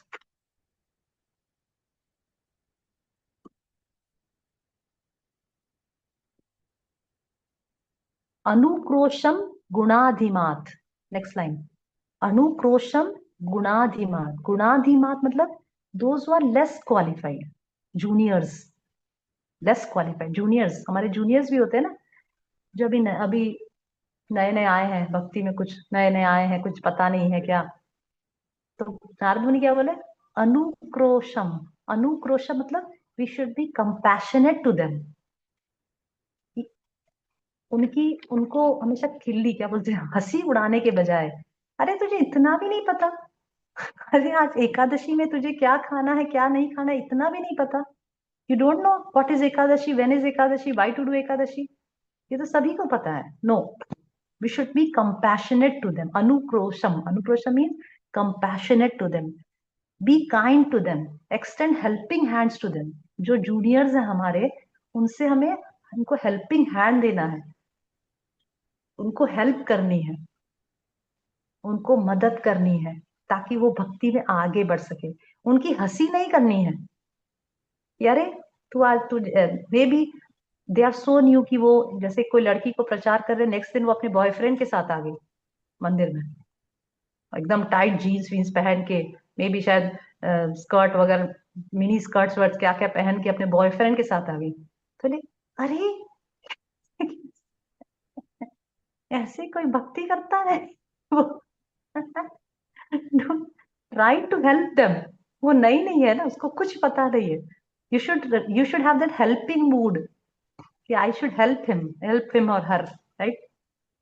और don't try to disgrace them. Disgrace मतलब हमेशा नीचा दिखाना, तुझे तो कुछ नहीं पता। आता नहीं संचाता मैं आज हाल तो बेडशीट नींद में आता है। ओके, द नेक्स्ट इज मैत्रिम समानात अन्विच्छन। मैत्रिम समानाद अन्विच्छम, समानाद मतलब इक्वल, मैत्रिम friendship, try to do friendship, don't compete with them. समझ रहे हैं? सीनियर्स के साथ don't be envious to them, juniors के साथ डोंट डिस्ग्रेस देम, नीचा ना दिखाएं, अरे मुझे ये नहीं पता वो नहीं पता। और इक्वल्स के साथ डोंट compete विद देम। अच्छा, इसने अभी आज इतना, एक साथ मैं भक्ति में आई थी, वह भी भक्ति में उसी साल आया था, और उसने, इसका इतना फेम बढ़ गया मुझे कोई ना जाना, और इससे इतना टैलेंटेड बन गया। Don't compete with them, don't compete with them, but be friendship, try to do friendship with them, try to, right है, because they are your equals, right. Okay, try to appreciate them. न तापेर अभिभूयते, नारद कह रहे हैं कि ऐसा करने से न तापेर, you will not be affected by the three fold miseries of material world. इस मटेरियल वर्ल्ड के तीन तापों से आप मुक्त हो जाओगे अगर आप ये तीन प्रकार से व्यवहार करते हो। सीनियर्स के साथ इन्वियसनेस ना रखें, try to feel happy. Juniors के साथ ट्राई टू हेल्प देम, और क्या बोलते हैं, इक्वल्स के साथ मैत्रिम, try to be friendly to them, right. Because you have to understand कि whatever glories we are hearing of somebody, it's a spark of opulence of the Lord. जो भी ग्लोरीज, अगर कोई बहुत सुंदर है, अगर कोई बहुत अच्छा बुक डिस्ट्रीब्यूशन कर पाता है, अगर कोई बहुत अच्छा लेक्चर दे पाता है, अगर कोई बहुत अच्छी सेवा कर पा रहा है, तो ये सब भगवान की कृपा से होता है, राइट। भगवान ने उसके ऊपर कृपा की है, वो कृपा का पात्र है, इसीलिए वो ये सब कर पा रहा है। कुछ अगर एक्स्ट्रॉर्डिनरी सेवा कोई कर पा रहा है तो वो सब भगवान की कृपा से हो रहा है, राइट। तो अगर हम उसकी कृपा जो भगवान उसको दे रहे हैं उससे द्वेष करते हैं, दैट मीन्स हम भगवान के से द्वेष करते हैं, राइट। अगर हम उसकी जो ऑपुलेंसेस उसको मिला है उससे द्वेष करते हैं, दैट मीन्स कि हम भगवान से द्वेष करते हैं, क्योंकि भगवान ने उसको वो कृपा दी है, क्योंकि वो उस कृपा का पात्र है। he is eligible to take that mercy, that's why he is getting that mercy। ये समझना चाहिए हमें, ये हमें समझना चाहिए, और भगवान से प्रार्थना करना चाहिए कि हे भगवान आप कितने कृपालु हो कि भगवान आप उसको इतनी कृपा दे रहे हैं, मैं भी ऐसा भक्ति कर सकूं। ऐसी हमारे मन में, क्योंकि कोई भी चीज इस संसार में कुछ अच्छा कर रहा है, कोई अपनी बुद्धि के प्रदर्शन कर रहा है, कोई अपने शक्ति का प्रदर्शन कर रहा है, वो सब कहाँ से आ रहा है? वो भगवान से आ रहा है, तभी वो कर पा रहा है ना। वो भक्ति में कोई भी चीज अच्छा, ओपुलेंट, एक्स्ट्राऑर्डिनरी कर पा रहा है तो वो भगवान की कृपा से कर पा रहा है, उस पे भगवान की कृपा है, राइट। तो we should be thankful to the lord instead of envying that person. उससे इनवी करने से बेटर है कि हम भगवान से प्रार्थना करें, भगवान को धन्यवाद करें कि भगवान आप उसको कितनी कृपा बरसा रहे हो, मुझे भी ऐसी कृपा बरसाइए, right. Okay, okay, okay, so this is how, okay, so how we should do something, some practical tips. First of all, जो मुझे मैं ये सब कुछ टिप्स जो मुझे अच्छा लगता है और मैं इम्प्लीमेंट करने का प्रयास करती हूँ। फर्स्ट इज मौनम। भगवत गीता में 10th चैप्टर में भगवान कहते हैं कि अमोंग द मौनम किसे बोलते हैं, among the control of something, I don't remember, but in the 10th chapter Krishna says I am monam, मतलब I am क्या बोलते हैं, I am silence, I am silence, okay।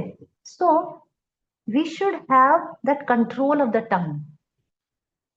हमें अपने टंग पे कंट्रोल रखना चाहिए। Instead of speaking all rubbish things, इधर का उधर उधर का इधर स्पीच करने से अच्छा है कि हम साइलेंस पसंद करें। We don't speak, we speak less.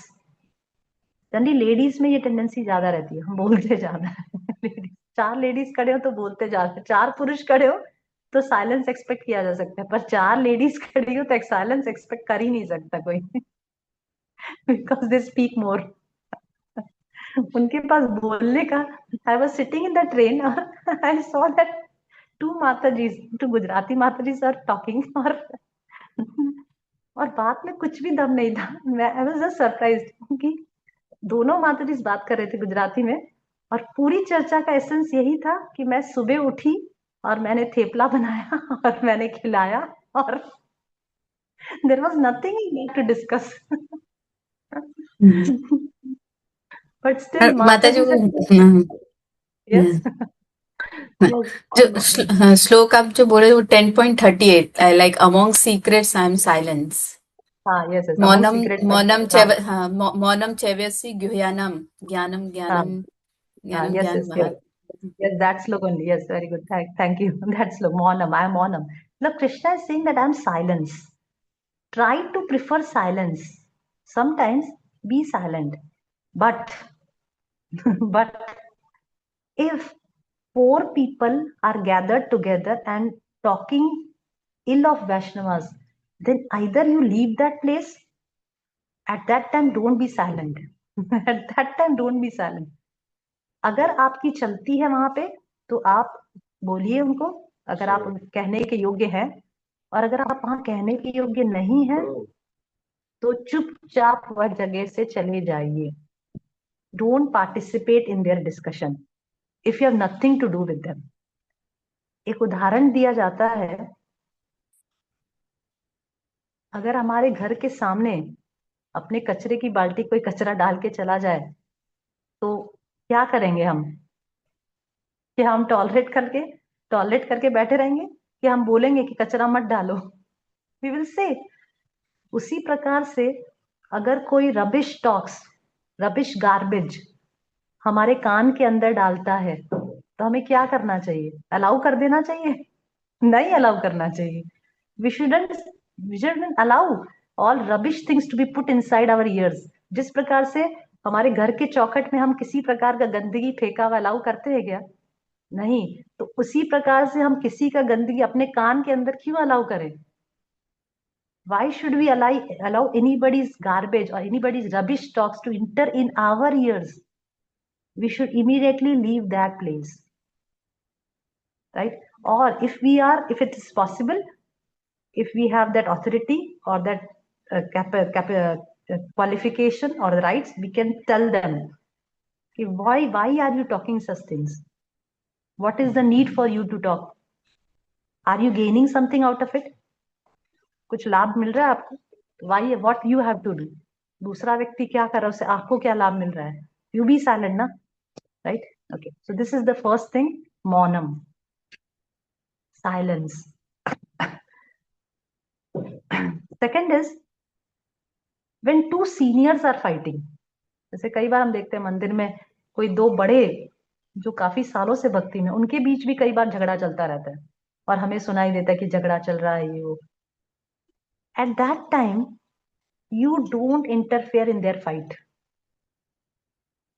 because you have no, unless and until you are the authority। अगर आप कोई ऑथोरिटी हो, टेम्पल के कोई मैनेजर हो या टेम्पल के कोई ऑथराइज लीडर हो, तो आप इंटरफेयर करिए। अगर आप सिर्फ एक टेम्पल में आने जाने वाले क्या बोलते हैं, डिवोटी हो, जो भगवान का दर्शन करते हो, भगवान का विग्रह दर्शन करते हो, भगवान मंदिर में आके सेवा करते हो, प्रसाद ग्रहण करते हो, जस्ट, तो you have nothing to do. You are not the authority, you can do डू एनीथिंग। तो you don't interfere, you just see to it and go away if two seniors are fighting, right? Okay, third is you can raise your voice। आप अपनी आवाज उठा सकते हो कब? जब आपको लगता है कि ये होने से किसी की हानि हो रही है, या तो आपकी हानि हो रही है, या तो आपके क्या बोलते हैं, तीसरे जो कोई व्यक्ति जो आता है मंदिर में, उसकी हानि हो रही है, या किसी भी व्यक्ति के भक्ति में, प्रगति में हानि हो रही है, तो आप अपनी आवाज उठा सकते हो। पर आवाज उठा के क्या करना है? इधर उधर को नहीं बोलना है, इधर उधर को जाके नहीं बोलना है। जैसे कोई वैष्णव है जो मंदिर में ब्रह्मचारी है, for example I am saying, मंदिर में ब्रह्मचारी है, पर आपने कहीं देखा उसको कुछ गलत करते हुए, राइट, गलत करते हुए देखा, और आपको पता चल गया कि ये गलत कर रहा है और ये ब्रह्मचारी है, राइट, पर आपको पता है कि बहुत सारे लोग उसको फॉलो करते हैं, बहुत सारे लोग उसका लेक्चर सुन रहे हैं, बहुत सारे लोग उसको आइडियल समझ रहे हैं, राइट। तो इधर उधर जाके बोलने की बजाय कि अरे ये ब्रह्मचारी, पता है पड़ोसियों को जाके बोल रहे हैं, सामने वाले को जाके बोल रहे हैं, यहाँ जाके बोल रहे हैं, ऐसा ना करके जो ऑथोरिटी है, जो कुछ कर सकता है इस विषय में, जो कुछ कर सकता है, एक्शन ले सकता है, उसको जाके इन्फॉर्म कर दीजिए। इधर उधर ना बोले जाके, जहां आपको लगता है जहां बोलने से कुछ एक्शन हो पाएगा, कुछ राइट डायरेक्शन में काम हो पाएगा, वहां जाके इन्फॉर्म करिए कि ऐसे ऐसे मैंने देखा है, ऐसे ऐसे हो रहा है, राइट। सेकंड, अगर कोई वैष्णव का पतन हो गया या कोई वैष्णव गलत कर रहा है, दो लोग बात कर रहे हैं, आप किसी और से उसके बारे में बात कर रहे हैं, कर सकते हैं, बात कर सकते हैं, पर इंटेंशन क्या है बात करने का? इंटेंशन ये नहीं था कि देखो कितनी बड़ी चौड़ी बड़ी बड़ी बातें कर रहा था और अब देखो क्या हालत हो गई, ये इंटेंशन नहीं है। बात करने का इंटेंशन ये है कि माया कितनी प्रबल है। We should learn lesson from others fall down. दूसरों के पतन से, अगर किसी का कोई ब्रह्मचारी था, उसका स्त्री के प्रति आकर्षण होने से वो आज गृहस्थ में पहुंच गया, तो उसकी बार बार चर्चा करके, खिल्ली उड़ा के, हंसी उड़ा के, ये इंटेंशन नहीं होना चाहिए। ये इंटेंशन होना चाहिए कि देखो अपोजिट जेंडर से अट्रैक्शन कितना स्ट्रांग है, हमारा भी पतन हो सकता है, इसलिए सावधान।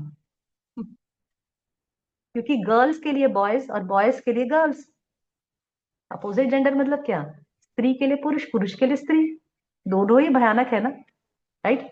तो इस प्रकार से चर्चा कर सकते हैं, मैं ऐसा नहीं बोल रही हूँ, मैं भी कई बार बच्चों के साथ चर्चा करती हूँ, फिर सन्यासी का, किसी का, पर चर्चा का उद्देश्य ये होता है कि देखो माया कितना स्ट्रांग है और एक प्रैक्टिसिंग डिवोटी को कितना संभल के चलना चाहिए भक्ति में, इस इंटेंशन से चर्चा करें। उसकी खिल्ली उड़ाना, उसकी हंसी उड़ाना कि देखो बहुत बड़ी बड़ी बातें कर रहा था और आज क्या हालत हो गई, और चार व्यक्ति को बताना, यह वैष्णव अपराध में गिना जाता है। वैष्णव अपराध उसे नहीं कहते कि किसी को, किसी की गलती को जाके बताना या कुछ अवेयर हो जाना या डिस्कस करना। It depends upon your intention. आपका इंटेंशन क्या है बोलने के प्रति? अगर आपका इंटेंशन अच्छा है, पॉजिटिव है, जैसे फॉर एग्जाम्पल जूनियर्स के लिए, अगर जूनियर्स गलत कर रहा है तो अरे चुप रहो, वैष्णव अपराध हो जाएगा। या आपके फ्रेंड कोई गलत कर रहा है, तो अगर आपका इंटेंशन ओके, इसके पहले एक चीज कि आपको पता है कि वो आपकी सुनेगा। जब आपको पता है कि वो भाई मेरी सुनना ही नहीं वाला है, तो फिर बोलने का कोई मतलब नहीं। पर आपको लगता है कि वो आपकी सुनेगा, तो आप जाके बोलिए। इंटेंशन क्या है? To correct that person, to protect that person, to help that person. ऐसा नहीं अरे वैष्णव अपराध हो जाएगा, मत बोलो, कुछ मत बोलो, नहीं, ऐसा नहीं है। It all depends upon your intention, your attitude. आपका एटीट्यूड क्या था उसमें? आपका एटीट्यूड उसको नीचा दिखाना था, उसकी हंसी करना था, उसको पूरे समाज में बदनामी करना था, तो वैष्णव अपराध है। पर आपका इंटेंशन उसको मदद करना है, उसको ये इन प्रकार भक्ति में प्रगति करे, आपका वह इंटेंशन है, आपका कंपैशन है आपके हृदय में, तो वह वैष्णव अपराध में नहीं गिना जाएगा। आजकल इस्कॉन में बहुत ऐसे, अरे कुछ मत बोलो वैष्णव अपराध, अरे कुछ मत बोलो वैष्णव अपराध, ऐसा थोड़ी होता है। This is not Vaishnav, this is not, we have to think like this. We have to say, but at the right time, with the right attitude, right intention, right? Okay, okay, okay. I think I've said any. I think I've said whatever I want to say, or try to see good on others. Try to be Yudhishthira and not Duryodhan, because Duryodhan always used to see faults and Yudhishthira always used to see good. Okay, तो हमें because of the past samskaras, हमारी जो attitude है कि भाई हमें सब में खराबी नजर आता है, वो एटीट्यूड को हमें धीरे धीरे भक्ति में आने के बाद बदलना पड़ेगा. Okay, thank you very much. Hare Krishna. Anybody has any questions, comments? 6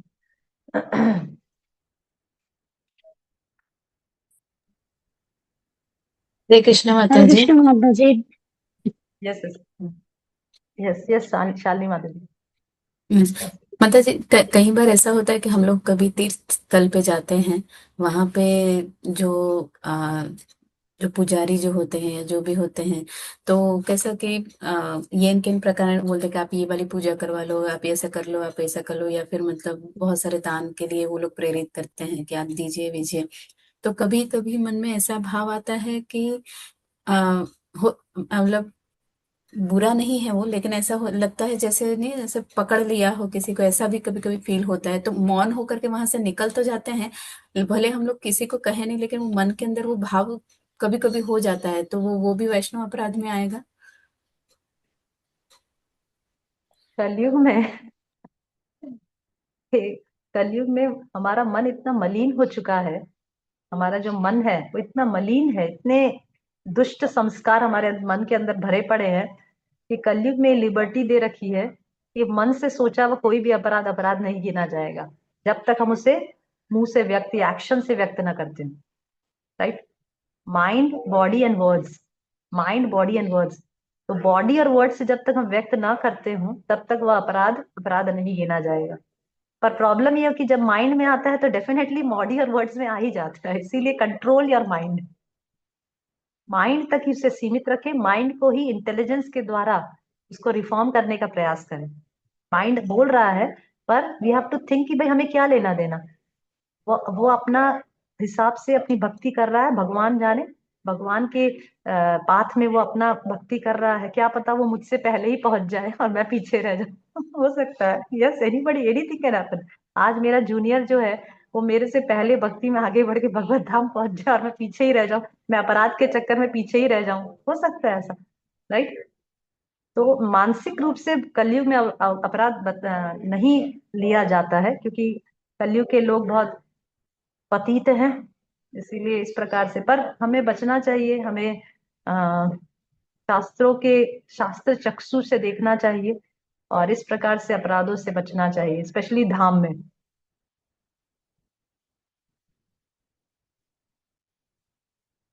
okay, कमला माता जी. कमला माता जी.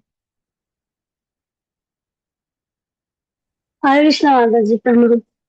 माता जी, मेरा क्वेश्चन ये था, जैसे कि कभी कभी टेम्पल में माता जी या फिर प्रभु जी कोई भी भक्त लोग अब हमारे से सीनियर ब्रह्मचारी के बारे में कुछ बोल देते हैं, तो हम सुनते हैं, तो हमको गलत लगता है तो हम बोलते हैं ना.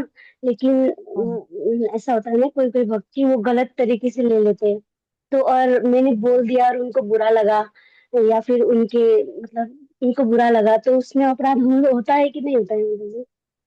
मतलब ऐसे नहीं किसको बुरा बोलना लगा? चाहिए, ऐसे बोलते हैं ना. हाँ. किसको बुरा लगा? किसको बुरा लगा जिसको माता जी? मैंने जिसको मैंने जो भक्त को बोला कि माता जी या फिर प्रभु जी ऐसा नहीं बोलना है, वो सीनियर है, ऐसे बोलते हैं ना, समझाते हैं, तो उनको थोड़ा बुरा लगता है माता जी. तो ये वैष्णव अपराध में आता है कि नहीं आता है माता जी? जिसको आपने बोला उसको बुरा लगा? हाँ हाँ हाँ. जिसको आपने उन्होंने कुछ बोला, हाँ हाँ. बोला ब्रह्म सीनियर डिवोटीज के बारे में और वो थोड़ा गलत लगा, तो मैंने उनको बोला कि ऐसे नहीं बोलना है, ये गलत है, तो उनको थोड़ा बुरा लगा. तो जो उनको तो बुरा लगा ना, तो इस बात पे अपराध होता है कि नहीं होता मतलब? फर्स्ट ऑफ ऑल, कभी भी हमें अपने राइट्स को भी देखना है. ठीक है? जैसे हस्बैंड वाइफ में भी, ये रिलेशनशिप में भी हमें देखना है. जैसे हस्बैंड है, डेफिनेटली हस्बैंड हम्म. का ईगो थोड़ा हाई रहता है और वो अपनी पत्नी से हम्म. किसी प्रकार की शिक्षा पसंद नहीं करते, मतलब इन जनरल बता रहे हम्म. हैं. हम्म. तो हमें नहीं देना है. इवन तो हम बहुत सारी, एज अ वैष्णवी, हम बहुत सारी शिक्षाएं अपने हस्बैंड को दे सकते हैं. Hmm. We should see the authority and right as well. हमारे पास राइट्स भी होना चाहिए ना उसके लिए. राइट? हमारे हम्म. पास वो राइट ही नहीं है जी. कि हम इसको शिक्षा दे सके, तो how we can teach that person. Right? हम हमारे पास उसके लिए, जैसे आप बोल रहे कि सीनियर है, तो आप अगर, क्योंकि वो सीनियर है, तो डेफिनेटली आप चुप रहें। आप किसी और, अगर वो गुस्सा हो जाते हैं, अगर आप अगर कुछ ज्यादा बड़ा प्रॉब्लम आ रहा है, तो आप किसी और सीनियर वैष्णव को बताइए और वो जाके उनको कहे। आप उनको डायरेक्टली मत बोलिए, क्योंकि आप उनके, वो सीनियर हैं आपसे, तो डेफिनेटली उनको बुरा लगेगा क्योंकि आप जूनियर हैं उनसे, राइट? तो किसी को नहीं भी नहीं करेक्ट करना है। माता जी, वो भक्त जो है वो सीनियर नहीं है। उन्होंने सीनियर भक्त को ऐसा बोला है माता जी। जिसको मैंने अच्छा बोला जी। था वो सीनियर नहीं है। जो आपने बोला था अच्छा ना जी। माता जी, 3 प्रकार के हाँ होते हाँ हैं, एक सीनियर, हाँ एक जूनियर और हाँ हाँ एक इक्वल। हम्म, तो वो मेरे ऐसे नहीं बोलना चाहिए। वो इक्वल हम्म, है, ठीक है माता जी। तो हम्म, उन्होंने आपके लिए करना हमारे है। से सीनियर डिवोटीज के बारे में ऐसा कुछ बोला था, बोला, तो मुझे हाँ गलत लगा। और मेरे को लगा हाँ कि उनको बोलना चाहिए कि ये गलत है। तो उनको बुरा हम्म, लग गया। इसीलिए हम्म, इस बात पे गुस्से थी हाँ, माता जी। यस।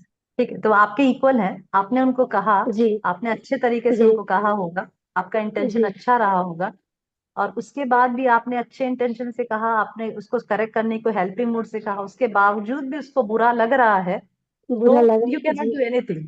आप उसको कुछ नहीं कह सकते, आप कुछ नहीं कर सकते, जी क्योंकि आपने तो अच्छे इंटेंशन से कहा था। और हाँ, आप ऐसा कर सकते हैं कि आप उसको दोबारा जब मिलें तो बोल सकते हैं, भाई तुझे बुरा लग रहा है, मुझे पता है तुझे बुरा लग रहा है, पर मैं तो अच्छे के लिए कह रही हूँ। आप उसको जी समझा सकते हैं, फिलोसफी समझा सकते हैं कि भाई मुझे पता है कि तुझे बुरा लग रहा है, पर मैं अच्छे के लिए कह रही हूँ, और मेरा इसमें कोई खराब इंटेंशन नहीं है। तुम मेरे अच्छे फ्रेंड हो, और हमें नहीं करना चाहिए। That's what you can do. जी आप ऐसा कर जी सकते हैं। माता जी। ओके, यस भूमिका माधव। हरे कृष्ण माता जी। हरे कृष्ण माता जी, दंडवत प्रणाम। अ, माता जी, मेरा क्वेश्चन ये था कि जैसे कि हमारे घर में ना, मतलब मेरी मम्मी, मतलब जैसे कि अभी मतलब माला वगैरह करते हैं। फिर अभी मतलब मेरे आंटी ने भी ये एकादशी पे ही मतलब तुलसी माला वगैरह पहनी। हरे कृष्णा। हाँ, yes Madhav ji, yes yes, सुनाई दे रहा है। तो मतलब उसमें ऐसा है कि उन लोगों को बहुत सारी चीजें जो है, जो इस्कॉन के अनुसार नहीं पता है। ओके। जैसे कि प्रसाद बना रहे हैं, तो मतलब स्पेशली मतलब वो हुआ ऐसा था कि कल या परसों की बात है, मैं मेरे आंटी के घर पे गई थी। तो अब उन्होंने कंठी माला धारण की, एंड वो प्रसाद बनाते बनाते वो एक फिल्मी गाना गा रहे थे। तो मैंने उनको टोक दिया कि अरे यार, आप प्रसाद बना, मतलब भोग बना रहे हो। और मैंने कहा आप ऐसी मतलब विचारधारा रख के करोगे, तो मैंने कहा वही चीज आपके बच्चे खाएंगे, आप खाओगे, वही चीज आपके अंदर जाएगी, वैसे ही विचार फिर आपके बाहर भी प्रकट होंगे। तो वो थोड़ा ऑफेंस हो गए कि मतलब यार मैंने ऐसा कैसे बोल दिया। तो मतलब जी, घर में इन चीजों में हम कैसे डील करें? क्या जो मतलब मेरी छोटी बहन है, उसको भी मतलब मैंने थोड़ा, मतलब वो बहुत ज्यादा लेट उठती है, तो मतलब मैंने उस बारे में उसको थोड़ा बोला कि एटलीस्ट आपने अब कंठी माला पहन ली है, तो आप जल्दी उठो, भगवान की माला करो। एटलीस्ट माला करने का टाइम नहीं होता है, तो तुलसी महारानी को जल दो, ये सारी चीजें।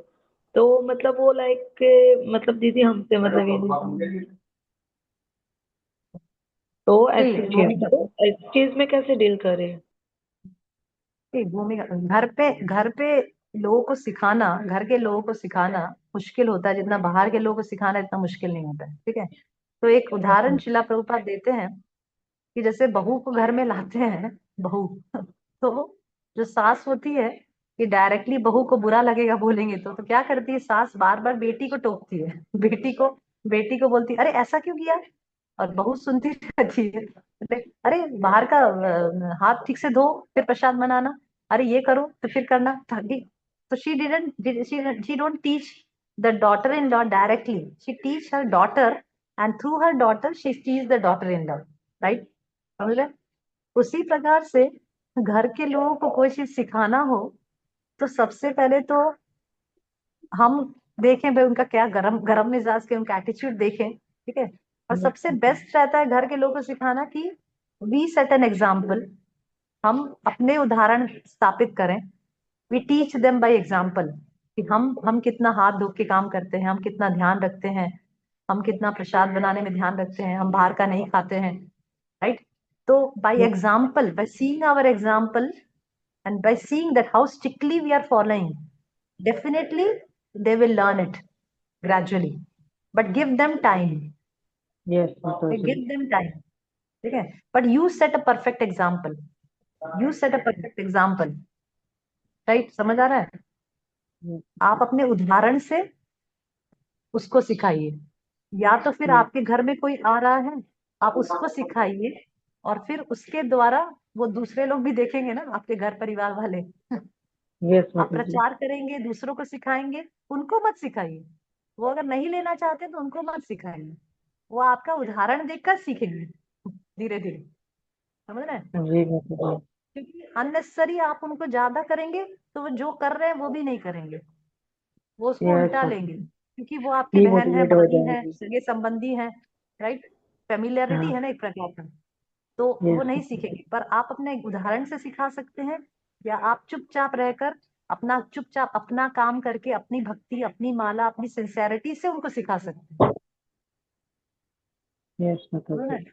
पर उनको ज्यादा टोक टोक ना करें, क्योंकि जो वो कर रहे हैं टोक टोक करने से भी वो, या फिर कभी कभी कुछ शास्त्रों में से उदाहरण से सिखाइए, शास्त्रों में कुछ उनको डायरेक्टली मत बोलिए, डायरेक्टली कुछ मत बोलिए, ऐसे ही कुछ श्रीमद् भागवतम से कोई कथा है वो उनको बोलिए, बस दैट्स ऑल, ओके समझ रहे माता हैं? जी। एंड जैसे कि मतलब एक होता है ना कि अभी हम एकादशी पे मंदिर गए थे तो सब साथ में, फिर मतलब हम रात में उनके ही घर पे रुके थे, तो उन्होंने मतलब ये बोल दिया कि यार टीवी मतलब थोड़ा चालू कर लेते हैं, एंड थोड़ा मतलब मूवी, मतलब आज तो मतलब कुछ प्रसादम तो कुछ बनाना नहीं है, तो बोले मस्त, बोले एक आधी तो मतलब मेरे मुंह से, मैंने कहा आपकी एकादशी और आप ऐसे ऐसे विचार कर रहे हो, मैंने कहा।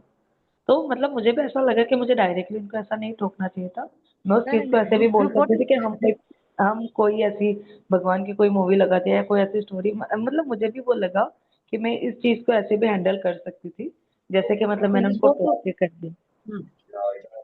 don't create much dispute in the house because of this, otherwise whatever they are doing they will not do that also.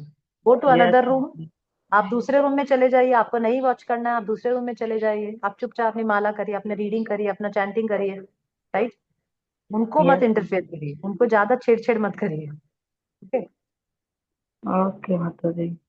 Okay, तो मतलब यस हम माधुरी, जैसे पहले मतलब उनको थोड़ा बहुत वैसे करने दे ऐसा, थोड़ा बहुत, मतलब जैसा मतलब वो अभी जैसे मतलब मतलब जब अभी तक जैसे मतलब वो जी रहे थे, मतलब थोड़ा थोड़ा उनको करने दो, and एक दो माला करने की चीज बोलो। सिखाने का भी तरीका होता है, कई बार हाँ। हम हंसते हंसते कुछ बात कह जाते हैं, कई बार हम हाँ। अपने उदाहरण से सिखा देते हैं, कई बार हम किसी माता जी के जीवन से सिखा देते हैं। सिखाने का मतलब हमेशा ये नहीं होता कि एक बैठ कर, ये डांट कर या फटकार कर या चिल्ला यस कर ही यस सिखाया माता जाए, जी। समझ यस रहे आई हैं? टोटली सिखाने अंडरस्टैंड। के बहुत सारे तरीके होते हैं, जी सही में माता जी। सिखाने के तरीके अलग अलग प्रकार से होते हैं, कई बार मूड देख कर भी बोल सकते हैं, जैसे अच्छा मूड है हंस के बोल दिया, यस। हाँ यस ठीक है? माता जी। कई बार मूड खराब है उसमें ही तुम चिल्लाओगे, अरे आपने ऐसे किया वैसे किया वैसे किया, तो वो क्या जो कर रहे हैं वो तो बोले जाओ और मुझे ज्यादा कुछ बात करना ही बिगड़ नहीं है, जाएगा। माला भी नहीं करनी, कुछ भी नहीं करना। और अगर आपको नहीं पसंद आ रहा है you go to the other room, yes right. माता जी। जी माता अब थोड़ा जी। क्योंकि समय देना पड़ता है ना, हर इंसान को समय देना पड़ता यस माता जी। माता ji thank you so very much. है, ओके? माधवी, हरे कृष्ण, प्रणाम माता जी, राधा गोकुलानंद से Madhavi mummy. Yes Madhavi, Mother ji, one question I wanted to ask, the Narad Muni shloka you quoted, I missed that bit because there was a phone call. Can you tell me that where does it come? I can go and read that. That's हाँ हाँ, yes yes, SB 4, uh-huh. I will tell the exact number, uh,